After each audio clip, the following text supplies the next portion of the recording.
Hello नमस्कार friend, कैसे हो? आशा करता हूँ सभी अच्छे होंगे।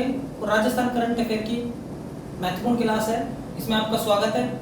और आप देखते रहिए हमारे यूट्यूब चैनल और सब्सक्राइब कर दिया करो अगर पसंद आए तो। और हम आपके लिए एक से एक क्वेश्चन लेकर आते हैं इधर, तो आप लगातार यहाँ पर बने रहिए, ठीक है। आज का पहला क्वेश्चन और स्टार्ट करते हैं। ये बहुत इंपॉर्टेंट क्वेश्चन है, इस पर ध्यान देना है थोड़ा सा। इससे कुछ स्ट्रेटेजी के क्वेश्चन भी आपके लिए जोड़ कर रखे हैं, वो बताऊंगा मैं आपको, ठीक है। आज का पहला क्वेश्चन, केंद्रीय संस्कृति राज्य मंत्रालय ने किस दुर्ग में 10वीं शताब्दी में खोई हुई नटराज प्रतिमा पुनः सौंपी है? ठीक है, पहली बात तो यह है कि किस मंत्रालय, केंद्रीय संस्कृति राज्य मंत्रालय, और किस दुर्ग में, ठीक है ना, मतलब किस दुर्ग से, कौन सी 10वीं शताब्दी में खोई हुई प्रतिमा, नटराज प्रतिमा, ठीक है ना। एक एक शब्द इसकी इंपॉर्टेंट है, लेकिन मैं आपको बता देता हूं। देखो वो दुर्ग है, देखो कुंभलगढ़ दुर्ग, आमेर दुर्ग, उसके बाद बाला किला और चित्तौड़गढ़ दुर्ग, ये अलवर में, ठीक है। कुंभलगढ़ राजसमंद में, ठीक है ना, और आमेर दुर्ग जयपुर में, चित्तौड़गढ़ दुर्ग चित्तौड़ में, ठीक है। ये आपको पता होगा सारी चीजें।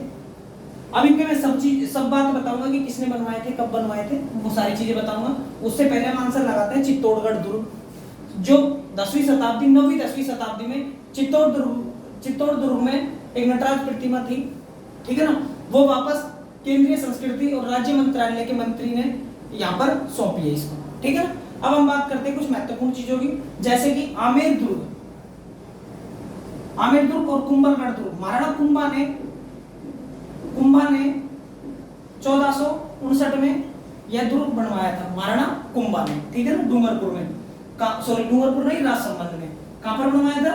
राजसमंद में, 1459 में, ठीक है। ये समझ में आ गई आपको, ठीक है। अब हम बात करते हैं आमेर दुर्ग की और बाला किला की। तो देखो बाला किला अलवर में एक किला है जिसका हम बोलते हैं, मतलब बाला किला को हम कंवारा किला भी बोलते हैं। ये नॉर्मल सी बात है, लेकिन ये आपको याद रखनी है, ठीक है ना। 1592 में एलन सिंह नाम के एक मीणाओं का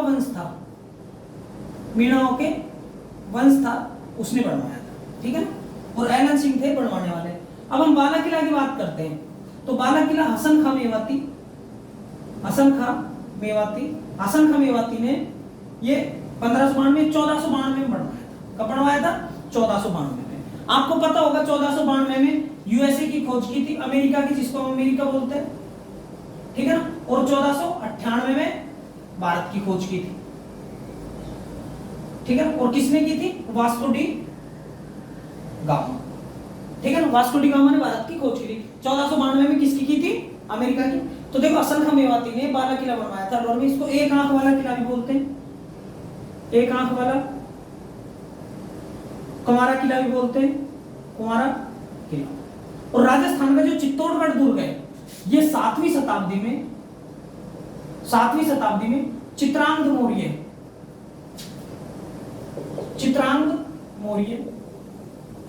ने बनवाया, ठीक है। अब इनके थोड़े से कुछ बातें और हैं, वो बताऊंगा भी आगे। उससे पहले हम देखते हैं कि पुरातात्विक विभाग, राजस्थान का जो पुरातत्व विभाग है उसकी स्थापना होती है 1950 में। राजस्थान पुरातत्व विभाग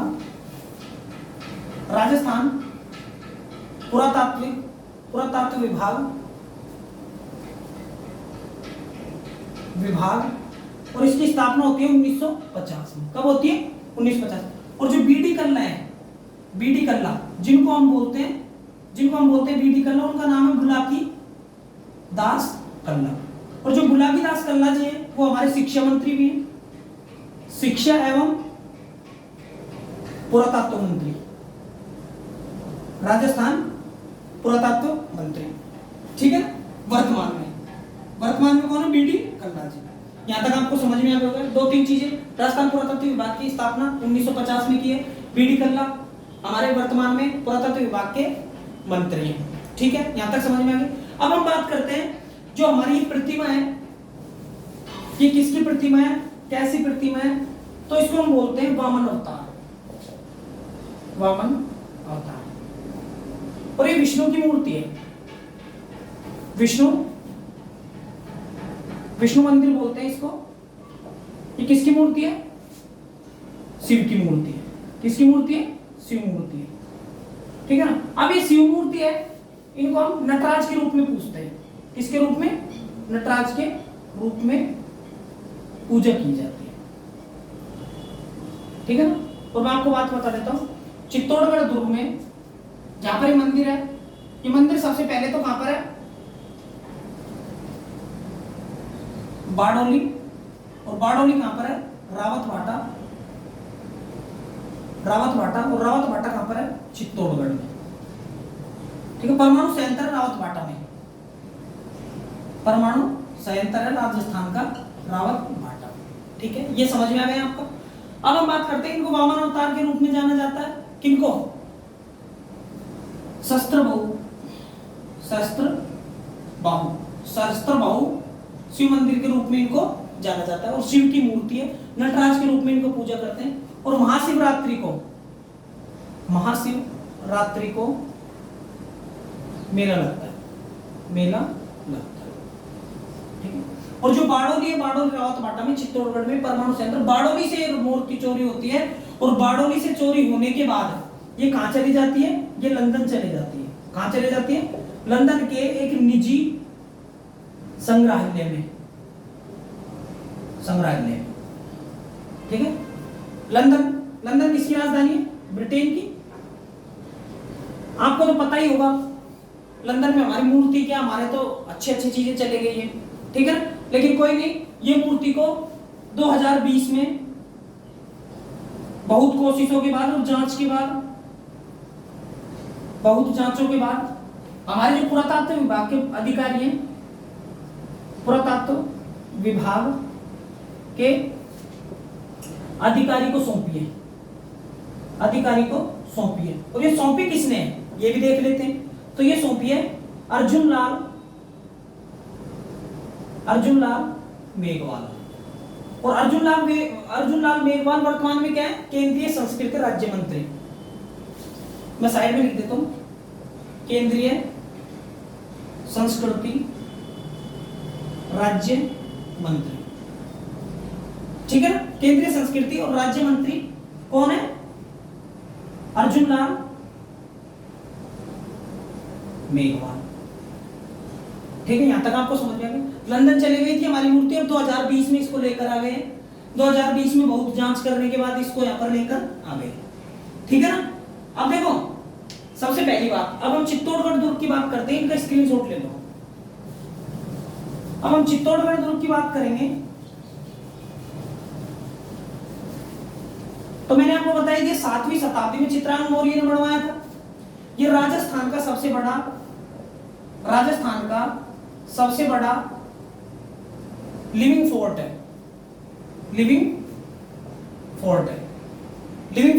ठीक है ना। अब लिविंग फोर्ट के साथ ही 7वीं शताब्दी लिख लेना, 7वीं शताब्दी, और चित्रांगद मौर्य। ठीक है ना, मौर्य वंश का। ठीक है ना, चित्रांगद मौर्य। अब हम बात करते हैं, देखो चित्तौड़गढ़ का दुर्ग है, बहुत अच्छा। उसमें 2-3 चीजें, जैसे पद्मिनी महल हो गया। पद्मिनी महल कौन सा महल हो गया? कीर्ति स्तंभ। उसके बाद विजय स्तंभ। ठीक है ना, विजय स्तंभ हो गया। आपको पता होगा कुंभलगढ़ दुर्ग महाराणा कुंभा ने बनवाया था। उसी तरीके से जो विजय स्तंभ है और एक जो कीर्ति स्तंभ है, ये भी किसने बनवाया? महाराणा कुंभा ने। पद्मिनी महल आपको पता होगा 1303 में, उसमें एक शाखा होता है, और शाखा में आपको बताऊंगा क्या होता है। शाखा होता है जहां पर लेडीज, और जैसे लेडीज तो जौहर कर लेती हैं किसी भी चीज में, मतलब अपनी जान दे देती हैं, और जो वहां के लोग हैं, सैनिक हैं, वो अपना केसरिया रूप धारण कर लेते हैं, और युद्ध में या तो वीरगति को प्राप्त होते हैं या फिर वो जीत कर आते हैं, उसी को बोलते हैं शाखा। तो देखो, अलाउद्दीन खिलजी था 1303 में। तो अलाउद्दीन खिलजी ने राणा रतन सिंह की पत्नी थी कौन? महारानी पद्मिनी। तो महारानी पद्मिनी को पाने के लिए 1303 में पहला शाखा हुआ था। दूसरा शाखा होता है 1534 में। उस टाइम कौन थे? अकबर थे। उस टाइम कौन थे? 34 में अकबर नहीं थे। 34 में वो थी महारानी क्या नाम था उनका, उन्होंने राखी भेजी थी हुमायूं को, हुमायूं थे उस टाइम, ठीक है ना, हुमायूं थे और गुजरात के शासक थे, उन्होंने इन पर हमला किया था। उसके बाद बात करते हैं 1567 में, तो 1567 में अकबर था, ठीक है ना इस टाइम। तो यहाँ पर इसमें 3 शाखे हुए हैं, किसमें, अगर हम बात करते हैं चित्तौड़गढ़ दुर्ग की, तो वहां पर 3 शाखे होते हैं। कितने शाखे होते हैं? 3 शाखे होते हैं। तो ये बात आप ध्यान रखो, ठीक है ना। अब हम बात करेंगे नेक्स्ट इसकी,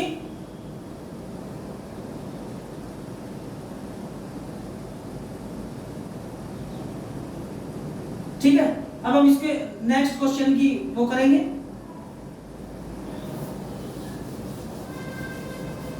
इसमें कुछ 1-2 चीजें और रह गई है, मैं बता देता हूं आपको।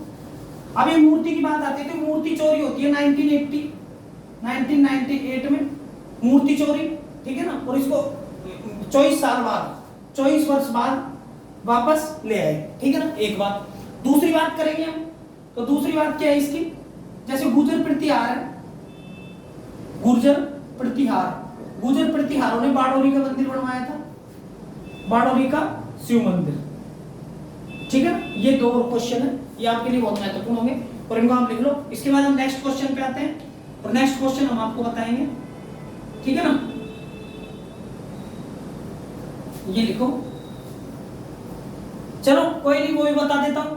तो जो चित्तौड़गढ़ का दुर्ग है, चित्तौड़गढ़ दुर्ग वो बेड़च नदी के किनारे है। कौन सी नदी के किनारे? बेड़च नदी के किनारे है, ठीक है। तो हम दूसरा क्वेश्चन करवाते हैं।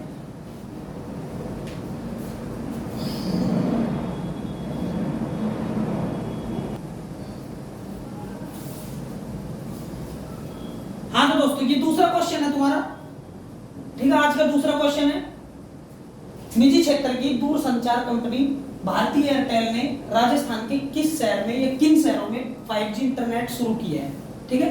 तो आपको ऑप्शन चुनना है, कोटा, उदयपुर, जयपुर या उपरोक्त सभी है। एक ऑप्शन होगा, 1 2 तो मैं बताता हूं आपको। इसमें आएगा देखो, उपरोक्त सभी शहरों में ये चालू होता है। अब मैं आपको बात बता देता हूं। आपको पता होगा जियो ने 5G स्टार्ट किया है, 5G स्टार्ट किया है, ठीक है। आप इसका स्क्रीनशॉट लो, फिर समझाता हूं, ठीक है। देखो जियो ने 5G स्टार्ट किया है और 50 शहरों में किया है। कितने शहरों में किया है? 50 शहरों में, इंडिया के 50 शहरों में। 2023 तक पूरे देश में 5G लाने की घोषणा की है, ठीक है। और उनका काम चल रहा है। आपको हाई स्पीड मिलेगा, ठीक है, हाई स्पीड मिलेगा और साथ में कोई रुकावट का झंझट नहीं है। लेकिन आपके लिए एक समस्या पैदा हो गई है, अब इसमें 5G नेट आ गया, कोई दिक्कत नहीं है। राजस्थान के उदयपुर, जयपुर और कोटा में भी आ गया, लेकिन आपके लिए एक समस्या उत्पन्न हो जाएगी, क्योंकि 2024 तक एयरटेल ने भी 2024 तक इसको फिक्स करने का सोच रहे हैं कि पूरे गांव, शहर, ग्रामीण या शहरों में पूरे देश में हम 5G लॉन्च कर देंगे, मतलब पूरे शहरों में सुविधाएं हो जाएंगी। लेकिन आपको एक घाटा है, क्योंकि जब इसकी स्टार्टिंग रेट होगी 5G की तो 500 रुपए पर मंथ होगी, ठीक है। अब आप घाटा है नहीं है, आपको पता होगा सबसे पहले 149 का रिचार्ज था, उससे बाद में हो गया 209 का, उसके बाद हो गया 239 का, उसके बाद ज्यादा बढ़ जाएगा और उसके बाद अब हो जाएगा 500 का। 500 का कब होगा? जब 5G आएगा। तो हमारे लिए तो 5G 4G खर्चे ही बढ़ाते हैं, ठीक है। लेकिन कोई बात नहीं है, 5G स्पीड मिलेगी। हम तो फोन चलाते हैं, लेकिन कंपनियां बहुत बड़े बड़े काम करती हैं, ये बात आप दिमाग में डाल लेना। अब बात करते हैं कि उदयपुर में जियो ने भी स्टार्ट किया है, जयपुर में जियो ने भी स्टार्ट किया है, लेकिन कोटा जो शहर है इसमें एयरटेल ने किया है, इसमें मतलब जियो ने नहीं किया इसमें। समझ गए मेरी बात को? जियो ने यहाँ पर नहीं किया है, ठीक है ना। और जियो ने कहां पर किया है? जियो ने जो तीसरा शहर है वो जोधपुर है। कौन सा शहर है? जोधपुर, ठीक है ना। समझ में आ गई आपको? जोधपुर शहर है जहां पर जियो ने स्टार्ट किया है, कोटा में एयरटेल ने स्टार्ट किया। अब हम देखते हैं, अब यहां पर कर दिया, कोई दिक्कत नहीं है। 500 रुपए का रिचार्ज कर दिया, कोई इश्यू नहीं है बड़ा, ठीक है। अब एयरटेल की शुरुआत कब होती है और उसकी शुरुआत कब होती है तो मैं आपको बता देता हूं। जो जियो की शुरुआत होती है, जियो 2016 में आता है। कब आता है? जियो 2016 में आता है।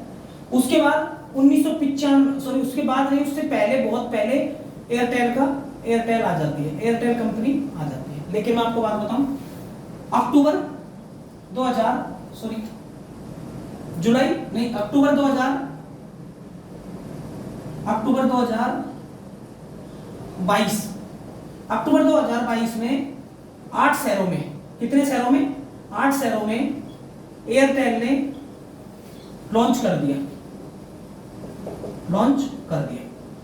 जिसमें वाराणसी, काशी जिसको हम पहले बोलते थे, क्या बोलते थे, काशी, ठीक है ना। उसके बाद हम बात करेंगे सिलीगुड़ी।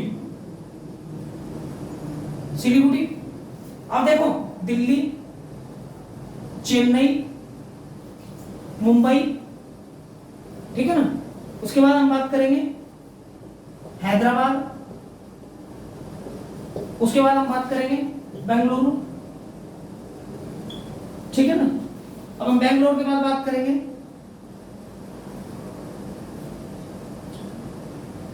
ठीक, कितने हो गए, 1 2 3 4 5 6 7, बेंगलुरु हो गया, हैदराबाद हो गया, मुंबई हो गया, चेन्नई हो गया, सिलीगुड़ी, 3 2 5 और 2 7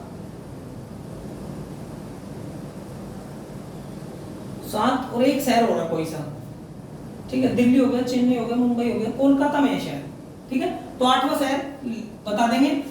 तो अक्टूबर में इन्होंने, अक्टूबर नहीं यार, अक्टूबर थोड़ी है, अक्टूबर में स्टार्ट नहीं किया इन्होंने, कर दिया था अक्टूबर में किया था। अक्टूबर 2022 में 8 शहरों में 5G लॉन्च कर दिया एयरटेल ने, और अब 2025 तक सॉरी 2024 तक पूरे भारत में स्टार्ट करने का इन्होंने काम चालू कर दिया, ठीक है ना। अब हम बात करते हैं इससे हमको बेनिफिट क्या है, हमको नुकसान ही नुकसान है, इससे हमको क्या है, नुकसान ही नुकसान है। अब कुछ बैक क्वेश्चन होगी, देख लेते हैं जो पिछले क्लासों में मैंने बताया तुमको।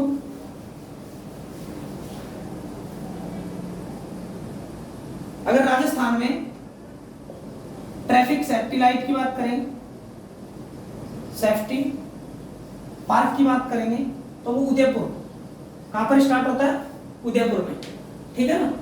उसके बाद हम नेशनल साइकिलिंग प्रतियोगिता की बात करेंगे, नेशनल साइकिलिंग प्रतियोगिता, तो प्रतियोगिता में कौन आता है, नेशनल साइकिलिंग प्रतियोगिता में महाराष्ट्र में होती है, और महाराष्ट्र में प्रथम नंबर पर, प्रथम रैंक पर राजस्थान आता है। कौन सा शहर आता है, राजस्थान, ठीक है ना। अगर बात करते हैं 125 चरी रखने वाली, सिर पर रखने वाली, 125 चरी सिर पर रखकर नृत्य करने वाली लड़की का नाम क्या है, लाची प्रजापति, आपको पता ही होगा।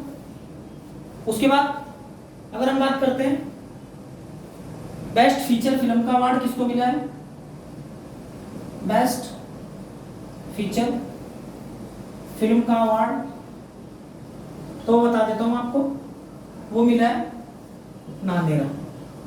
और ये क्वेश्चन छपने की संभावना, बेस्ट फीचर फिल्म का अवार्ड 2022 में किसे मिला है। तो आज का ये क्वेश्चन यहाँ पर समाप्त करते हैं। अब आते हैं नेक्स्ट क्वेश्चन पर।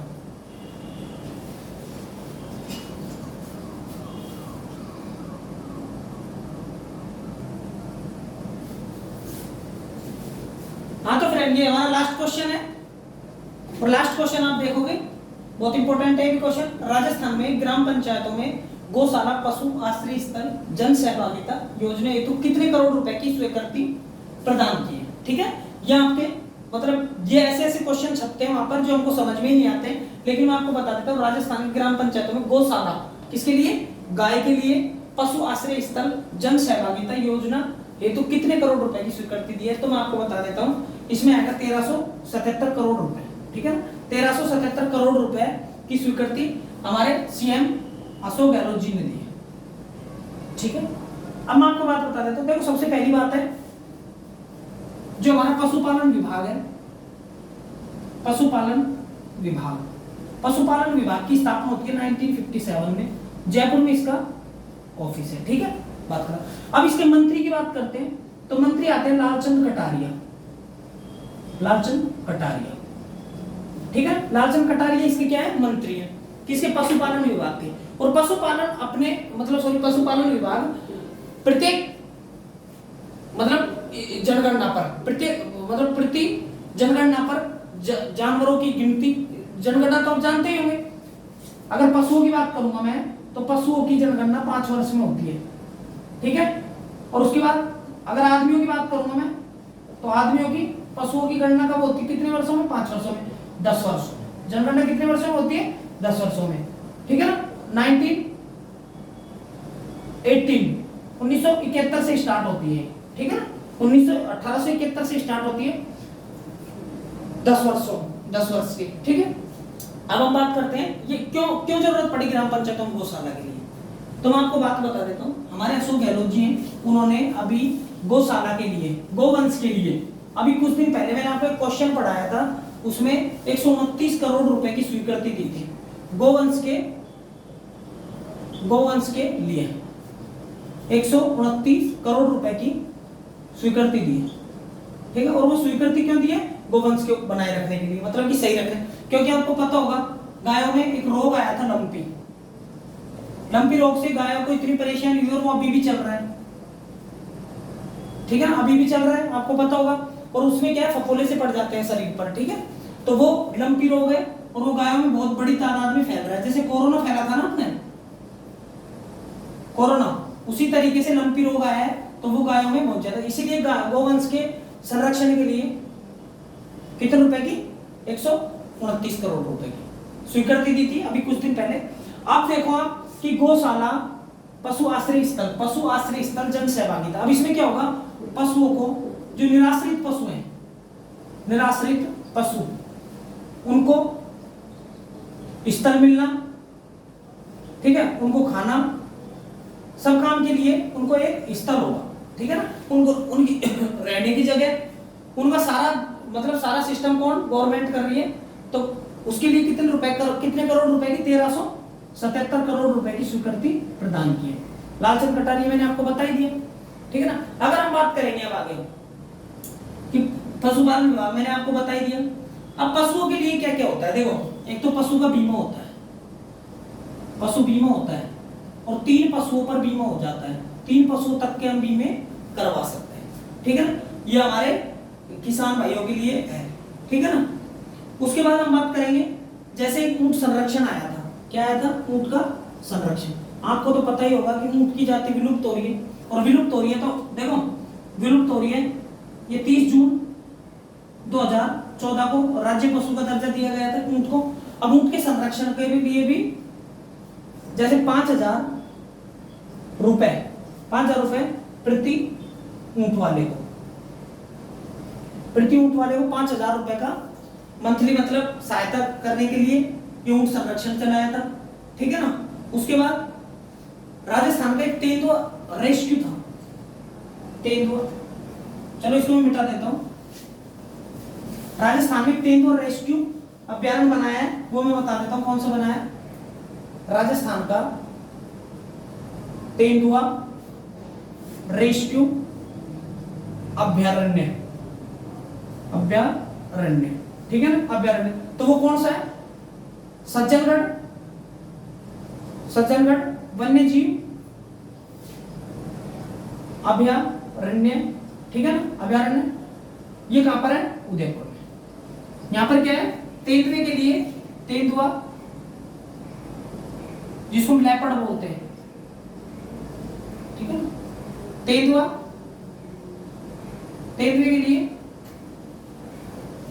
तेंदुआ संरक्षण किया गया है, तेंदुआ का रेस्क्यू करने के लिए ये बनाया गया है, ठीक है, तेंदुआ रेस्क्यू अभ्यारण्य। अब हमारा जो लास्ट क्वेश्चन है, एक एम्ब्रो ट्रांसफर टेक्नोलॉजी थी, एम्ब्रो ट्रांसफर टेक्नोलॉजी, ठीक है, एम्ब्रो ट्रांसफर टेक्नोलॉजी। तो वो पशुओं में दूध की गुणवत्ता बढ़ाने के लिए, ठीक है ना, ये क्या था, एम्ब्रो ट्रांसफर टेक्नोलॉजी थी। उसके बाद हम बात करते हैं थारपारकर गाय, गाय की बहुत अच्छी नस्ल है, जैसे गिर हो गई, ये गाय की बहुत अच्छी नस्ल है जो राजस्थान, पश्चिमी राजस्थान में पाई जाती है। और गायों के लेकिन यहाँ पर पशुओं की बात आ रही है, गोवंश की, गौशाला की, तो इसीलिए मैंने आपको बता दिए। ठीक है ना, आज की क्लास हम यही खत्म करते हैं। अब नेक्स्ट क्लास के लिए आते हैं हम आपके लिए क्वेश्चन लेकर। ठीक है, तब तक के लिए बाय।